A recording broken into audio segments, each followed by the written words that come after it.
హీన స్థితిలో, మన బలహీన స్థితిలో మనం చిన్న చూపు చూసేవాడు కాదు ఆయన.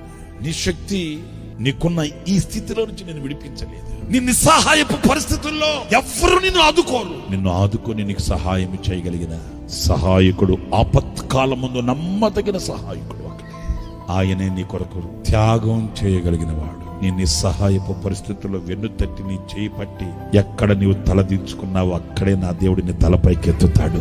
ఎక్కడ నీవు అవమానాల పాలయ్యావో అక్కడే ఘనతాస్పదముగా నిన్ను ఉంచుతాడు. ఎక్కడ నీ కన్నీటి బొట్టు పడిందో అక్కడే ఫలభరితంగా నిన్ను నడిపించగలిగిన నాథుడు ఒకే ఒక్కడు. ఆయనను పోలిన వాడు మరొక్కడు లేనే. నీకు ఏ సహాయం కావాలి? ఏ సహాయ సహకారాల కొరకు ఆరులు చాస్తున్నావు? ఏ బలహీనతల్లో నీవు ఆర్థికంగానా, ఆరోగ్యంగానా, ఆత్మీయంగానా? ఎక్కడ కుట్టుబడి, ఎక్కడ కోలబడి పడిన స్థితిలో నుంచి లేవలేని స్థితిగతుల మధ్యలో ఏ సహాయం కొరకు ఎదురు చూస్తున్నావు? నిరాశ నిస్పృహల మధ్యలో ఇప్పటికీ గుండె గడగడలాడుతూ తల్లడిల్లిపోతుంది కదా. ప్రభువా, సహాయం చేయటంలో నీకన్నా మిన్న ఎవరున్నారయ్యా? నాకు నీ సహాయం కావాలి.